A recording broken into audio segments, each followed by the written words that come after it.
నమస్తే, welcome to మనం TV. నేను వలి. ఎలక్షన్ షెడ్యూల్ వచ్చేసింది. ఆంధ్రప్రదేశ్ అసెంబ్లీకి ఇటు తెలంగాణకు కూడా మే 13వ తారీఖున పోలింగ్ ఉండబోతుంది. జూన్ 4వ తారీఖున ఫలితాలు ఉండబోతున్న విషయం మనకు తెలిసిందే. అయితే ప్రస్తుతం నేను ఎక్కడున్నానంటే మియాపూర్లోని ఒక కాలనీ దగ్గర ఉన్నాను. ఈ కాలనీలో ఎక్కువగా ఆంధ్రప్రదేశ్కు సంబంధించిన సెటిలర్స్ ఉంటారు.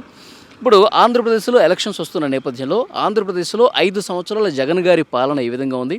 ఈసారి జగన్ గారికి మళ్ళీ ఛాన్స్ ఉందా లేదా, ఇక్కడ ఉన్నటువంటి ఆంధ్ర ప్రజలు ఏమనుకుంటున్నారు, వాళ్ళ మనసులో ఏముంది తెలుసుకునే ప్రయత్నం చేద్దాం. పదండి. నెక్స్ట్ సీఎం అయితే ఇంకా ఉద్యోగాలు వస్తాయి ఇంకా కూడా.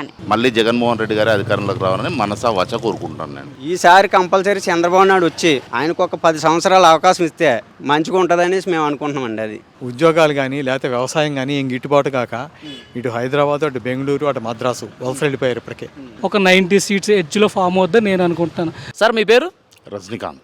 రజనీకాంత్. ఆంధ్రప్రదేశ్లో ఎన్నికలు రాబోతున్నాయి. ఎలక్షన్ షెడ్యూల్ కూడా వచ్చేసింది. ఈ 5 సంవత్సరాల జగన్ గారి పాలన ఎలా ఉంది? చాలా బాగుందండి. మళ్ళీ జగన్ గారే రావాలని మేము మనసారా కోరుకుంటున్నాం. అంటే ఈ 5 సంవత్సరాల్లో మీకు బాగా నచ్చిన అంశాలు ఏంటి? పరిపాలన బాగుంది అంటున్నారు కదా. పరిపాలన బాగుందండి. నాడు నేడు పథకం చాలా బాగుంది. ఇది పేద విద్యార్థులకు చాలా ఉపయోగకరంగా ఉంది.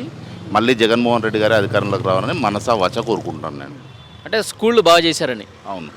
కానీ ప్రతిపక్షాలు ఆరోపిస్తూనే కేవలం సంక్షేమం మీద దృష్టి పెట్టారు, డబ్బులు పంచుకుంటూ పోతున్నారు, రాష్ట్రాన్ని అధోగతి పాలు చేశారు, అసలు అభివృద్ధి లేదని చెప్పి కొంతమంది విమర్శిస్తున్నారు కదా. నా నోటీస్లో ఉంది ఏంటంటే అభివృద్ధి సంక్షేమాన్ని సమానంగా నడిపిస్తున్నాడు అండి. కాయనకు 2 వైపులా చాలా పోర్ట్స్ ఓపెన్ చేశారు. దాంతోపాటు చాలా కంపెనీలు కూడా వచ్చాయి ఈ మధ్యకాలంలో. మనం చూసినట్టయితే పరిపాలన చాలా చక్కగా ఉందండి. మళ్ళీ ఒకసారి తన అధికారంలోకి రావాలని మనస్ఫూర్తిగా కోరుకుంటున్నాను నేను. ఓకే, ఈ మధ్యకాలంలో ఎప్పుడన్నా ఆంధ్రాకి వెళ్ళారా మీరు? రీసెంట్గా నేను విజయవాడ వెళ్ళానండి. విజయవాడ వెళ్ళాను. బాగానే ఉంది అక్కడ. అదుర్గగుడి ఫ్లైఓవర్ కానీ అవి కానీ చాలా బాగా కంప్లీట్ చేశారండి. బాగుంది. ఇప్పుడు పరిపాలన బాగుంది. ఇప్పుడు 3 పార్టీలు కలిసి వస్తున్నాయి. చంద్రబాబు, పవన్ కళ్యాణ్, మోదీ గారు. నేను మీటింగ్ కూడా జరిగిన విషయం మీకు తెలిసిందే. ఎట్లా ముగ్గురు కలిసి వస్తున్నారు కాబట్టి ఏమైనా ఎఫెక్ట్ పడే అవకాశం ఉందా జగన్ గారి మీద? లేదండి, అవకాశమే లేదు. ఎందుకంటే బేసిక్గా ఏంటంటే రాజకీయాలలో 1+1 ఎప్పుడు 2 కాదండి. 1+1 అప్పుడప్పుడు 0 కూడా అవుతుంది. మీరు చూసారో లేరో 2009లో కూడా మహాకూటమి ఏర్పడ్డారు. మహాకూటమి విఫలమైపోయింది. ఒక్కొక్కసారి ఏంటంటే రాజకీయాలలో 1+1 అనేది 2 కాదండి. అప్పుడప్పుడు రాజకీయాలలో 1+1 0 కూడా అవుతుంది. ఓకే సార్, మీ పేరు? వెంకటరమణ అండి నా పేరు. ఎక్కడ సార్ మీది ప్రాపర్? తూర్పుగోదావరి జిల్లా అండి. కపిలేశ్వరం మండలం వాకతిప్ప గ్రామం అండి. ఓకే, ఇప్పుడు ఎలక్షన్ షెడ్యూల్ వచ్చేసింది. మే 13వ తారీఖు ఎన్నిక జరగబోతుంది. ఆంధ్రప్రదేశ్లో ఏంటి సార్ పరిస్థితి, ఎట్లా ఉండబోతుంది? అంటే జగన్ గారి 5 సంవత్సరాల పాలన మీద మీ అభిప్రాయం ఏంటి? పాలన అయితే చేశారు, కానీ ఎంతసేపు చదువుకున్న పిల్లల గురించి చేశారు. రైటే, అది మంచిదే. కానీ చదువుకున్న పిల్లలకి ఉద్యోగాలు చేయాలంటే అక్కడ దారి లేదు. మెయిన్ అది ఇప్పుడు ఇక్కడ డెవలప్ అయిన ఏరియాలో కంపెనీలు ఇవన్నీ కూడా మంచిగా డెవలప్ చేసిన రోజు చంద్రబాబు నాయుడు వేసిన పునాదే ఇంతవరకు అయ్యిందనేసి మేము అనుకుంటున్నాం. దాన్ని బట్టి అయితే నా దృష్టిలో చంద్రబాబు నాయుడు వస్తే కొంతంతా డెవలప్ అవుతుంది. మేము ఇలా ఎప్పుడో వచ్చేసాం. మేము అక్కడ డెవలప్ లేక ఇక్కడికి వచ్చి పని చేసుకుంటున్నాం. తల్లిదండ్రులను అందరినీ వదిలిపెట్టేసి ఇక్కడ పని చేసుకుంటుంటే మాకు చాలా బాధ కింద అనిపిస్తుంది. అరే, మనం లోకల్లో ఉంటే మంచిగా తల్లిదండ్రులు గట్రా చూసుకుందాం కదా అన్న ఫీలింగ్ ఎక్కువ ఉందన్నమాట. అంటే అక్కడ ఉన్న వాళ్ళకి ఎలాగ అనిపిస్తుందో మనకు తెలియదు, కానీ మేము వలసలు వచ్చి ఇక్కడ పని చేసుకునే వాళ్ళకి మాత్రం మాకు చాలా బాధగా అనిపిస్తుంది. ఇప్పుడు ఎలక్షన్స్ వస్తున్నాయి. ఎవరు వస్తే బాగుంటుంది ఈసారి? మళ్ళీ ఈసారి కంపల్సరీ చంద్రబాబు నాయుడు వచ్చి ఆయనకు ఒక 10 సంవత్సరాల అవకాశం ఇస్తే మంచిగా ఉంటుంది అనేసి మేము అనుకుంటున్నామండి. అది ఓకే, ఇప్పుడు టీడీపీ, జనసేన, బీజేపీ 3 కలిసి వస్తున్నాయి. జగన్ గారు మాత్రం సింగిల్గా ఒకవైపే ఉన్నారు. ఓకే ఏమంటారు? సింగిల్గా ఉన్నా ఏమున్నా సరే జగన్ గారు ఓకే, ఆయన ధైర్యానికి మెచ్చుకొని సింగిల్గా పోటీ చేస్తే చేయొచ్చు. ఆయన ఓపా ఆయనకు ఉంటుంది. కానీ మాకు ఈ పని చేసుకునే వాళ్ళకి అందరికీ కూడా అక్కడ డెవలప్ అయితే బాగుంటుంది. పిల్లలు కూడా మన కళ్ళ ఎదురుకుండా జాబులు చేసుకుంటారు. ఏదో చిన్న జాబ్ అయినా జాబ్ అయినా చేసుకుంటారు. దూరంగా ఉన్న అక్కడ తల్లిదండ్రులు ఉన్నాం, మేము ఎక్కడ ఉన్నాం, పిల్లలు అక్కడ చదువుకుంటున్నారు, ఇక్కడ చదువుకుంటున్నారు అన్న డిఫరెంట్ అన్న బాధ అయితే మాత్రం జనాల్లో కనిపిస్తుంది. అక్కడ మీ ఊళ్ళో మీ ఫ్రెండ్స్ కానీ బంధువులు కానీ అక్కడ ఉన్నారు చాలా మంది? ఉన్నారు సార్. వాళ్ళతో మీరు రెగ్యులర్గా మాట్లాడుతుంటాం. వాళ్ళ అభిప్రాయం ఏంటి? వాళ్ళ అభిప్రాయం కూడా ఇదే, టీడీపీ వస్తే బాగుంటుంది, కొన్ని కంపెనీలు వస్తాయి, డెవలపింగ్ బాగుంటుంది. ఇప్పుడు జనం ఉంటేనే కదా డెవలప్ అయ్యేది. అక్కడ మా ఊరికి వచ్చి ఇప్పుడు మా స్ట్రీట్లో 100 కుటుంబాలు ఉంటే ఇప్పుడు ఒక 20-30 కుటుంబాలు ఉన్నాయి. అందరూ ఇక్కడికి వచ్చేసాం. ఎందుకు వచ్చాము? పోషణ గురించి వచ్చేసాం. అదే అక్కడ ఉంటే మేము రావాల్సిన పని ఏముంది ఇక్కడికి? ఓకే. ఇప్పుడు అదే మాకు పని ఇక్కడ కల్పించడం. ఉద్యోగాలు కానీ పరిశ్రమలు కానీ ఇలాంటి ఉపాధి అవకాశాలు ఏమైనా ఉంటే చదువుకున్న వాళ్ళకి ఏమైనా యూస్ఫుల్గా ఉంటే ఇటు వలస వెళ్ళాల్సిన అవసరం ఏముందంటారు? అవునవును, అదే అభిప్రాయం. అది ఎవరో ఇప్పుడు అతను వచ్చినా ఇతను వచ్చినా అయితే కాన్ఫిడెన్స్గా చేస్తాడన్న ధీమా మాత్రం చంద్రబాబు నాయుడు మీద పక్కా ఉంది. మీ పేరండి? నాగేశ్వరరావు నా పేరు. నాగేశ్వర గారు. ఎక్కడ మీది proper? East Godavari district, Ramachandrapuram మండలం, ఉండూరు, ఈస్ట్ గోదావరి. ఓకే. 5 సంవత్సరాల జగన్ గారి పాలన చూశారు. ఎట్లా అనిపిస్తుంది మీకు? ఎక్సలెంట్, సూపరా? సూపర్. మీకు నచ్చి సీఎం కూడా జగన్. 120-125 సీట్స్. ఓకే 120 నుంచి 125 సీట్లు జగన్ గారికి. ఓకే. ఏంటి మీకు నచ్చింది ఏంటి బాగా? అమ్మ ఒడి మొత్తం ఆల్మోస్ట్ అన్ని. అమ్మ ఒడి కానీ ఇప్పుడు చేయూత 18 సంవత్సరాలకి, అది 45 సంవత్సరాలకి 18,000 ఇవ్వడం కానీ మొత్తం అన్నీ A to Z ఆల్మోస్ట్ ఏ నాయకుడు చేయలేదు. నీకు ఇంట్లో మంచి జరిగితే నాకు ఓటు వేయమన్నాడు జగన్. ఏ నాయకుడు అనలే. మీ ఇంట్లో జరిగితే నాకు ఓటు వేయమన్నాడు. నీ ఇంట్లో జరిగింది కదా నాకు ఓటు వేయని అనలేదు ఆయన. That's all Jagan. ఇప్పుడు వీళ్ళందరూ కలిసి వస్తున్నారు కదా, జగన్ గారు ఒకవైపు ఉన్నారు. ఎంతమంది వచ్చినా ఆయనది ఏం చేసేది ఎవ్వడో ఏం పేకలాడన్నా. That's all Jagan. ఏం పేరమ్మా మీ పేరు? లలిత అండి. లలిత గారు. ఎక్కడ మీది ప్రాపరు? మాది రామచంద్రపురం, తూర్పు. రామచంద్ర. ఓకే. ఇప్పుడు 5 సంవత్సరాలు జగన్ గారి పాలన చూశారు కదా, ఎట్లా అనిపిస్తుంది మీకు? మాకు జగనన్న చాలా మంచి చేశాడు. అమ్మఒడి పడ్డది. నాకు అన్న లేడు, అన్నే నాకు జగనన్న. ఆయన ఇంకా నా సంవత్సరానికి నేను ముసలిదాన్ని అయిపోయిన ఆయన వస్తాడు ముఖ్యమంత్రిగా, ఆయన నెగ్గుతాడు. మా మీరు ఇప్పుడు హైదరాబాద్లోనే ఉంటున్నారా? హైదరాబాద్లోనే ఉన్నాను. మీకు అమ్మఒడి ఎట్లా వస్తుంది మీరు ఇక్కడ ఉంటే? అమ్మఒడి అంటే తీసుకున్నాం, ఇంకా వచ్చి 2 సంవత్సరాలు అయింది అంతే. ఇంకా రావట్లేదు. మాకు వచ్చినా రాపని నాకు అన్న ఉన్నాడు. నాకు అన్నీళ్ళు కాడ ఎవరు లేరు. జగన్ పాలన బాగుంది. ఇప్పుడు మీకు ఏమొస్తున్నాయి పథకాలు? ఏమొస్తున్నాయి పథకాలు అంటే డ్వాక్రా మహిళది వస్తుంది పథకం. ఇది ఇల్లు పట్టా వస్తుంది మాకు.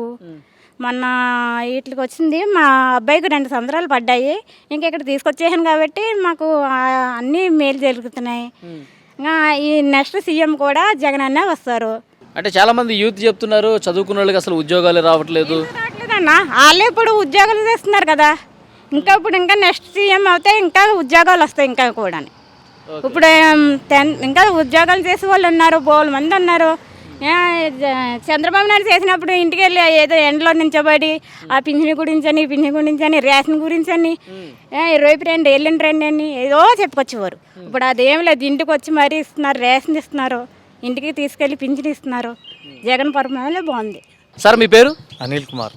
ఎక్కడ సార్ మీది ప్రాపరు? కృష్ణా జిల్లా. ఓకే. 5 సంవత్సరాలు జగన్ గారి పాలన చూశారు, ఎట్లా అనిపిస్తుంది సార్? డెవలప్మెంట్స్ అనేవి లేవు. ఏదైనా రెవెన్యూ జనరేట్ చేసేసి కింద స్థాయి వాళ్ళకి పంచాలి, కానీ అప్పులు తెచ్చి పంచడం అనేది ప్రభుత్వ పరిపాలన కాదు. ఓకే. అది పూర్తిగా అప్పులు చేసి రాష్ట్రాన్ని దివాళా తీసే పరిస్థితికి వచ్చారనా మీ అభిప్రాయం? అదే ఎవరైనా సరే గవర్నమెంట్ పరిపాలన అంటే ఏంటంటే అభివృద్ధి చేస్తూ సంక్షేమ పథకాలు అమలు చేయాలి. అభివృద్ధి లేకుండా అప్పులు తెచ్చేసి సంక్షేమ పథకాలంటే ఎక్కడి నుంచి వస్తుంది? గవర్నమెంట్ రెవెన్యూ ఎక్కడి నుంచి వస్తుంది? గవర్నమెంట్ రెవెన్యూ లేకుండా అప్పులు తెచ్చి పంచితే ఎన్ని రోజులు ఉంటుంది ప్రభుత్వం? అంత అప్పులే కదా. జనాలకి ఇవన్నీ ఏం అవసరం లేదు కదా. మనకి జగన్ గారు సంక్షేమ పథకాల రూపంలో డబ్బులు వేస్తున్నాడు ప్రతి నెల.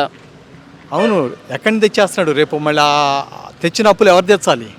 మన మీదే ట్యాక్స్ వేస్తారు, మనమే తీర్చుకోవాలి మళ్ళీ కంపల్సరీ. అది ఇవాళ 10 రూపాయలు ఉన్న వస్తువు రేపు 12 రూపాయలు అవుతుంది. కరెంట్ బిల్లు ఎన్నిసార్లు పెంచారు? ఇంటి ట్యాక్స్ ఎన్నిసార్లు పెంచారు? చెత్త పన్ను ఎన్నిసార్లు వేశారు?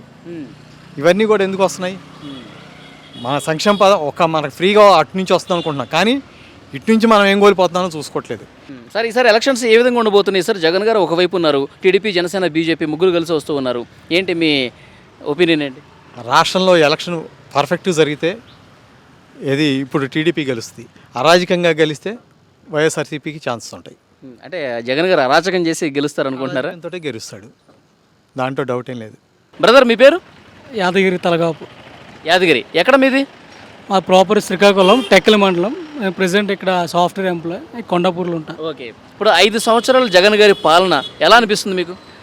నేను చాలా అన్బయాస్డ్గా నిష్పక్షపాతంగా చెప్తున్నాను. అంటే మెరిట్స్ ఉన్నాయి, డిమెరిట్స్ కూడా ఉన్నాయి. అంటే మెరిట్స్ వచ్చేసి ఏంటంటే అది ప్రభుత్వం ఏదైనా ఏ పార్టీ అయినప్పటికి కూడా అతని అధికారంలో వచ్చిన మొదటి 6 నెలల్లోపే దాదాపుగా 1.4 లక్షల గ్రామ వార్డు సచివాలయం జాబ్స్ తీయటం అనేది అంత బల్క్గా అంత హ్యూజ్గా ఒకేసారి అనేది నాకు తెలిసినందుకు నాకున్న పరిజ్ఞానం వరకు నాకున్నంత నాలెడ్జ్ వరకు as per my knowledge it's remarkable actually. అంటే ఒక 2 years వరకు 15K ఉండేది శాలరీ, తర్వాత 25K చేశారు. అది డీసెంట్ శాలరీ. మన పట్టణాల్లో కానీ పల్లెటూర్లో కానీ టౌన్స్లో ఎక్కడైనా సరే అది చాలా మెరిట్ అని నేను చెప్పుకోవచ్చు. కమింగ్ టు ఇంకా కొన్ని ఉచిత హామీ పథకాలు అంటే వెల్ఫేర్ అనేది మన స్టేట్ సంక్షేమ పథకాలు చాలా బాగా ఇస్తున్నారు కదా, ప్రతి ఇంటికి ఉచితంగా చాలా డబ్బులు ఇస్తున్నారని చెప్పేసి అంటూ ఉన్నారు కదా. అదే చెప్తున్నా, దాని గురించి చెప్తున్నాను. మీకు బాగా తెలుసు అది జర్నలిస్ట్గా, నాకన్నా ఇంకా మీకు నాలెడ్జ్ ఉంటుంది. మన భారతదేశానికి ఎంతైనా వెల్ఫేర్ అనేది కావాలి. అది ఆంధ్రప్రదేశ్ అవన్నీ తెలంగాణ అవన్నీ ఏ రాష్ట్రం అయినా సరే దేశమైనా సరే కావాలి. కానీ దానికంటూ ఒక పర్మిట్ లిమిట్ అనేది కూడా ఖచ్చితంగా ఉండాలి. నేను అతను చాలా ఇచ్చారు సంక్షేమం. అంటే దాదాపుగా సంవత్సరానికి ఒక ఫైనాన్షియల్ ఇయర్ తీసుకుంటే 70 నుంచి 80 వేల కోట్ల వరకు ఖర్చు పెడుతున్నారని నేను చదివాను న్యూస్లో. దాంట్లో కొన్ని కావాలి, లైక్ పెన్షన్స్ అనేది ఈయన వచ్చి కొత్తగా పెట్టింది ఏం కాదు. అది ఎప్పటి నుంచో ఉంది, అంటే ఎప్పటి నుంచో ఉంది. వృద్ధులకు అది కావాలి. అంటే తగ్గించుకుంటూ వచ్చారు. ఒకప్పుడు 70 yearsకి ఉండేది, 60 క్రమేణా 50కి వచ్చింది. అది 3000 వరకు తీసుకొచ్చారు. అది మంచిదే, పెట్టాలి. నాడు నేడు అన్నారు స్కూల్స్లో, అది బాగుంది. ఇంకొకటి ఇంకా అమ్మఒడి అన్నారు. అమ్మఒడి అనేది మంచిది, దాని వెనుకున్న ఉద్దేశం మంచిది. కాకపోతే దాన్ని కొంచెం మాడిఫై చేస్తే నాకు మంచిది అనిపిస్తుంది. అది ఎట్లా అంటే నా ఒపీనియన్ నేను చెప్తాను. చాలా పాజిటివ్గా చెప్తున్నారు జగన్ గారి గురించి. ఓకే. ఇప్పుడు నేనేమంటానంటే జగన్ గారి పరిపాలన 5 సంవత్సరాల పట్ల మెజారిటీ ప్రజలు సానుకూలంగా ఉన్నారా లేదా? అది నాకు తెలియదు. అంటే ఒక్కొక్కరు ఒపీనియన్ ఉంటుంది. అది ఎవరి ఒపీనియన్ని మనం తప్పుపడడానికి అయితే లేదు. నేనే చెప్తున్నాను, నేను చూసింది. మళ్ళీ జగన్ గారు వచ్చే అవకాశం ఏ మేరకు ఉంది మీ అభిప్రాయం ప్రకారం? అంటే అభిప్రాయం వరకు అంటే కొందరు అర్బన్లో నాలాంటి చదువుకున్న వాళ్ళు, జాబ్ చేస్తున్న వాళ్ళు, నా ఫ్రెండ్స్ కొంతమంది మాట్లాడితే ఎన్డీఏ రావచ్చు అని అంటున్నారు. బట్ రియలిస్టిక్గా ఇంకా రూట్ లెవెల్స్కి వెళ్తే రావచ్చు, అంటే జగన్ గారే రావచ్చు అని అంటున్నారు. నేను అనుకుంటున్నాను ఏంటంటే జగన్ గారికి బెస్ట్ కేసులో 100 రావచ్చు, 100+ రావచ్చు. వర్స్ట్ కేసులో టఫ్ అవ్వచ్చు. అంటే ఒక గవర్నమెంట్ ఫామ్ అయినా సరే, అంటే other than YCP NDA government form అయినా సరే ఒక 90 seats ఎడ్జ్లో ఫామ్ అవుద్దని నేను అనుకుంటున్నాను. But it's not a cake walk for anybody. అంటే ఎడ్జ్ అనేది వైసీపీకి ఉందని నేను అనుకుంటున్నాను. ఈ కూటమికి అయితే మాత్రం అంత కేక్ వాక్ అయితే కాదు. కొంచెం కత్తి మీద స్వామి నెక్ టు నెక్ ఎక్కువ జగన్ గారికి ఛాన్స్ ఉందంటారు. ఉండొచ్చు. అంటే నేనేమనుకుంటున్నా అంటే మీరు లాస్ట్ ఇయర్ అనాలిసిస్ చూసుకుంటే జేఎస్పీ అనేది సింగిల్గా పోటీ చేసింది. ఆటోమేటిక్గా ఓట్ అనేది స్ప్లిట్ ఉంది. 3 పార్టీలు కలిసి వస్తుంది. 3 కలిసి వచ్చాయి. ఆటోమేటిక్గా అప్పుడు ఓట్ స్ప్లిట్ అయింది. జగన్ గారికి ఉండే ఓట్ షేర్ ఎప్పటికే ఉంటుంది, లైఫ్ లాంగ్. అది ఈ న్యూట్రల్ ఓట్ షేర్ అనేది అటు ఇటు అవుతుంది. లాస్ట్ టైం టీడీపీ ఏదైతే 45 నుంచి 55 seats లాస్ అయిపోయిందో అవన్నీ జేఎస్పీ వాళ్ళు మాత్రం ఓడిపోయింది. ఈసారి వస్తే 55 వస్తాయి, 55, 25, 80. అది మ్యాజిక్ ఫిగర్కి ఫామ్ అవుతుంది అంటే నాకు తెలియదు. ఇంకోటి జేఎస్పీకి ఇచ్చిన సీట్స్ అనేవి, జనసేనకి ఇచ్చే సీట్స్ అనేవి అంత దాన్ని ఏమంటారు ఆశాజనకంగా కానీ అప్రిషియేటింగ్ కానీ ఒక కింది స్థాయిలో జనసేన క్యాడర్ అంత పాజిటివ్గా వర్క్ చేసే పరిస్థితి లేదంటారు ఈ సీట్లు బట్టి. అంటే అందరూ అని చెప్పను, నేనేమనుకుంటున్నా అంటే వాళ్ళకి ఇచ్చిన 24 21 చేశారు. ఆ 21లో 21 అవుట్ ఆఫ్ వాళ్ళు ప్రయత్నం చేసుకుంటారు. మిగిలిన టీడీపీకి మిగిలిన 140+ ఎంత ఉన్నాయో అదైతే నాకు నమ్మకం లేదు. 40 వరకు పోవచ్చు. అంటే ఎగ్నెస్ట్గా చేస్తారని లేదు, అసంతృప్తి ఉండి. అంటే చాలా వరకు వాళ్ళు కూడా జెన్యున్గా జేఎస్పీ కోసం కష్టపడ్డారు. సో చూడాలి మరి. ప్రస్తుత ప్రభుత్వానికి అనుకూలంగా ఉండొచ్చు అని చెప్తున్నారు ఫైనల్గా. అనుకూలంగా చెప్పను, అంటే కొంచెం అతనికి ఎడ్జ్ ఉందని నేను అనుకుంటున్నాను. ఒక 5%, ఒక 3% ఒక 5% ఓట్ షేర్ జగన్ గారికి కొంచెం ఎలాగోలా ఈసారి కూడా జగన్ గారే కొట్టేస్తారు. నేను కొట్టేస్తారని చెప్పట్లేదు. అంటే నా అభిప్రాయాన్ని ధైర్యంగా చెప్పండి. నా అభిప్రాయం అని కాదు, జనాల యొక్క అభిప్రాయం. కొట్టేస్తారని కాదు, అవకాశాలు ఉన్నాయని చెప్తున్నాను. బట్ ఇంకా మనకు ఆల్మోస్ట్ 2 months అనేది ఉంది. మొన్న వచ్చింది ఎలక్షన్ కోడ్. లెట్స్ ఏమైనా అవ్వచ్చు.